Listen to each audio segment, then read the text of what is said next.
सृष्ट्वा विश्वमिदं प्रधान वपुषः सम्पाल्य तद्यत्नतः जोदते सुकृतां चतुर्विध फलं जीवात्मानं संस्थितौ निर्मातु च पुनः विशालमपरं विध्वंसतेजोऽन्तिमे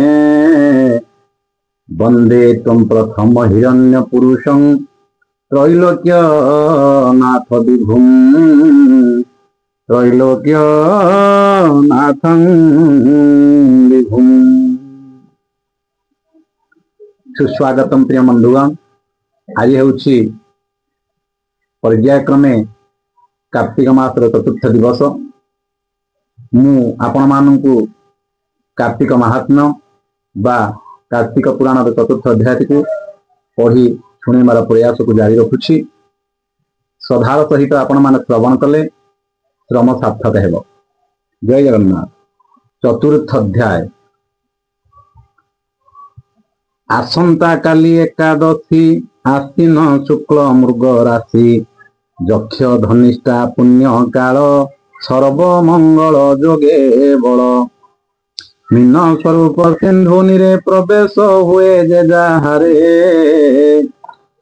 मुहि होई विमत्स्य रूपी नदी सहित सिंधु व्यापी खोजी मारी वेद चोर थाओ संशय करी दूर हरि आदेश सिरे घेनी ब्रह्मा शंकर सुर मुनि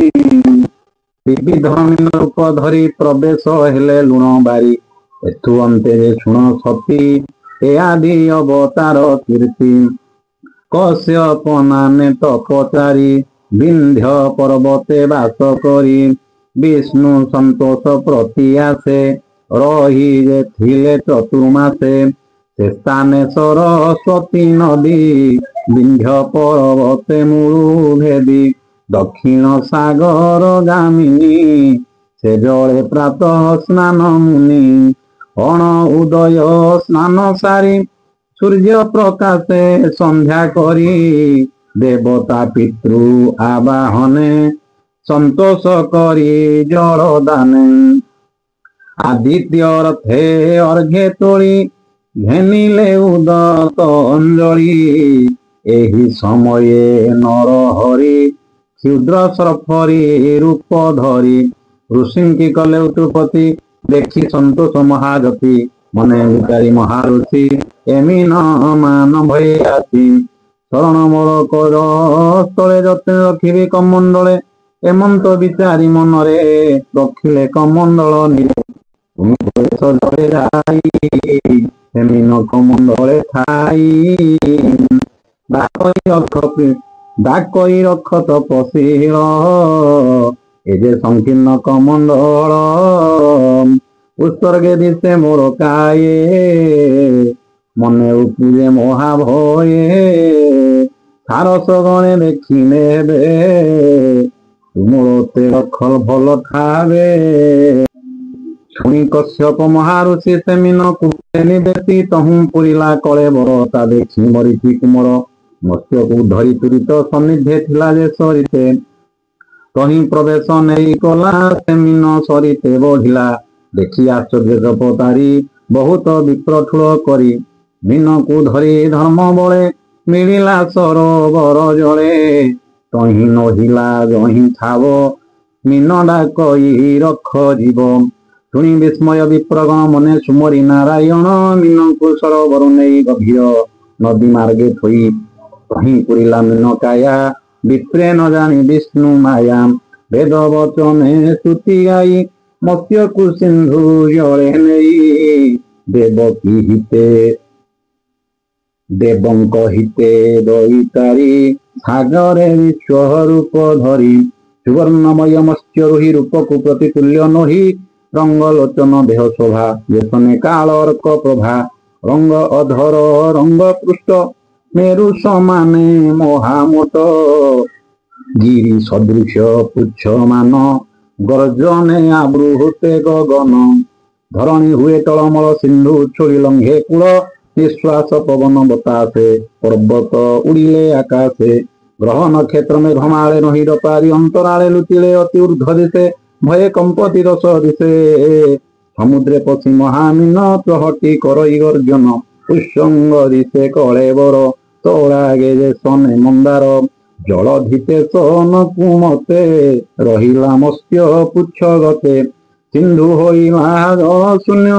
ସୁଖୀ ଦିଶନ୍ତି ସର୍ବମୀନ ଚକ୍ରଧର ତାହାଙ୍କ ମଧ୍ୟରେ ଶଙ୍ଖାସୁର ଦେଖି ଆନନ୍ଦ ଚକ୍ରଧର ତକ୍ଷଣ ନିଜ ରୂପ ଧରି ନିଗମ ଚୋରବନ୍ଦୀ କରି ମିଳିଲେ ବଦଳିକା ମନେ ଦୈତ୍ୟ କମ୍ପଇ ଭୟ ମନେ ଗୋବିନ୍ଦ ତାର ଭୁଜ ଧରି ବଦନେ ବଦନ ସଞ୍ଚାରୀ ପବନ ପୂର୍ଣ୍ଣ କଲେ ଅଙ୍ଗେ ତକ୍ଷଣେ ଶଙ୍ଖା ତନୁ ଭାଙ୍ଗେ ମାଂସ ଚଣିତ ଚର୍ମ କେଶ ଉଡ଼ି ପଡ଼ିଲେ ନାନା ଦେଶ ତାଜି ଲଭିଲା ମୁକତି ରହିଲା ଆଶ୍ରେ କରି ଅସ୍ଥି ଦେଖି ସନ୍ତୋଷ ବନମାଳି ଘେନିଲେ ବାମ ପରେ ତୋଳି ମଧ୍ୟରେ କଲେ କମ୍ବୁଶ୍ୱର ଧ୍ୱନି ଶୋଭିଲା ତିନି ପୁର ଶବଦ ଶୁଣି ସୁରଗଣ ସନ୍ନିଧେ ମିଳିଲେ ତକ୍ଷଣ ଗୋପ୍ୟରେ ଥିଲା ବେଦ ଚୋରି ତକ୍ଷଣେ ନିଜ ରୂପ ଧରି ଶାସ୍ତ୍ର ସହିତେ ଇତିହାସ ମିଳିଲେ ନାରାୟଣ ପାଶ ଦେଖି ଆନନ୍ଦ ଲକ୍ଷ୍ମୀ ନାହା ବ୍ରହ୍ମାକୁ ସମର୍ପିଲେ ତାହା ବିଧାତା ଥାଇ ନିଜ ପଦ ସଂସାରେ ଉଦୟ କଲେ ବେଦ ପୁଣି ବିଷ୍ଣୁଙ୍କୁ ତୋଷ ମନେ ପୂଜିଲେ ବଦ ହରିକା ବନେ ଜଗନ୍ନାଥଙ୍କ ମନ ତୋଷି ରଚିଲେ ବିଷ୍ଣୁ ଏକାଦଶୀ ଶିବ ସହିତେ ସୁରଗଣେ ଜଣାଇ ଗୋବିନ୍ଦ ଚରଣେ ବୁଲନ୍ତି ଶୁଣ ପଦମ ମୁଖ ତୁମ୍ଭ ପ୍ରସାଦେ ଆମ୍ବ ଦୁଃଖ ଶରୀରୁ ଦୂର ହୋଇଗଲା ସାଗର ସୁତ ତହୁଁ ମଲା ଏ ତୁମ୍ଭ ଦୁର୍ଲଭ କିରତି ପ୍ରାଣୀ କି ଦେଇ ସଦଗତି ଯେ ବଣ କାଳେ ଭଗବାନ ଆମ୍ଭକୁ ହୋଇଲେ ପ୍ରସନ୍ନ ଆରେ କଦିନ ଅବତରି ସାଗରେ ମୀନ ରୂପ ଧରି ବେଦ ଧରି ଦୈତ୍ୟନା ଆସି ଅଶେଷ ଜନ ମନ ତୋଷି ଏତେ ଦୃଢ଼ ଯହୁଁ ଜାତ ସେଦିନ ହୋଇଲା ମହାବ୍ରତ ଦଶମୀ ତିଥି ଆଦି କରି ଦ୍ୱାଦଶ ମଧ୍ୟେ ବ୍ରତଚାରୀ ମଧ୍ୟ ଦିବସ ଉପବାସୀ ବ୍ରତ କରିବେ ଏକାଦଶୀ ବେନି ପକ୍ଷରେ ବେନିବାର ବ୍ରତ ପାଳିରେ ନରି ନର ବେନି ପକ୍ଷରେ ବେନିବାର ବ୍ରତ ପାଳିରେ ସୁର ନର ସଂକଳ୍ପେ ତୁମ୍ଭ ନାମ ଚିନ୍ତି ଖଣ୍ଡିବେ ତ୍ରିଗୁଣ ବିପତ୍ତି ଅନ୍ତେ ଲଭିବ ମୋର ପରି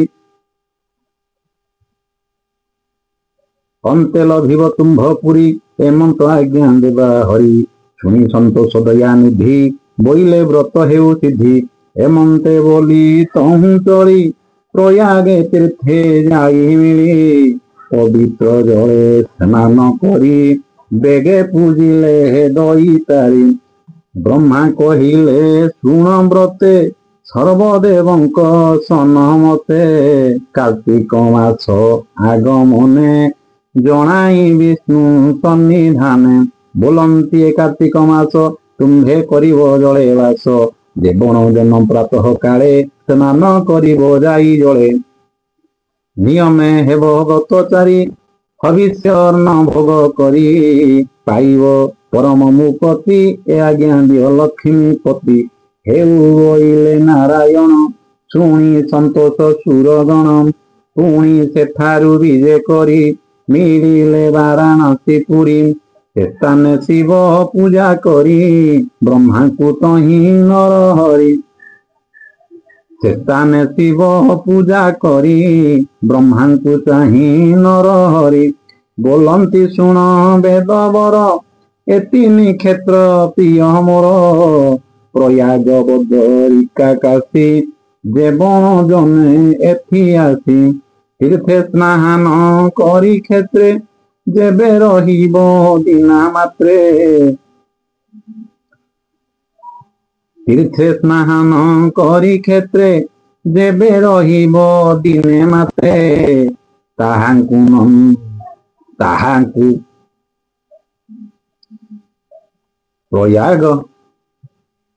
ପ୍ରୟାଗ ବଦରିକା କାଶୀ ଯେ ବଣ ଜନେ ଏଥି ଆସି ତୀର୍ଥେ ସ୍ନାନ କରି କ୍ଷେତ୍ରେ ଯେବେ ରହିବ ଦିନ ମାତ୍ରେ ତାହାଙ୍କୁ ନ ଦଣ୍ଡିବ ଯମ ଅନ୍ତେ ସେ ଯିବ ମୋର ଧାମ ଏମନ୍ତ ଆଜ୍ଞା ପରିମାଣେ ବିଧାତା କହିଲେ ପୁରାଣେ କାର୍ତ୍ତିକ ବ୍ରତ ଏକାଦଶୀ ମହିମା କହିଲେ ବିଶେଷୀ ସଂସାର ଜନକୁ ନିସ୍ଥାରି ଯେ ଯାହା ପୁରେ ବିଜେ କରି କଥା ପ୍ରସଙ୍ଗେ ନାରାୟଣ କହିଲେ ପବିତ୍ର ପୁରାଣ ପ୍ରକାଶ ପଦମ ମୁଖୁ ଯେଣୁ ପଦମ ପୁରାଣ ନାମ ତେଣୁ ଉତ୍ତରଖଣ୍ଡରେ ମହିମା ଶୁଣି ସନ୍ତୋଷ ସତ୍ୟ ଭାମା ତାଙ୍କ ବଲ୍ଲଭ ପାଦ ତଳେ ଅଶେଷ ଭକ୍ତି ଜନମେ ନମୋ ମହାଦେବ ଦାସ ଦୟା ସାଗର ପୀତ ବାସ ନମୋ ମହାଦେବ ଦାସ ଦୟା ସାଗର ପୀତ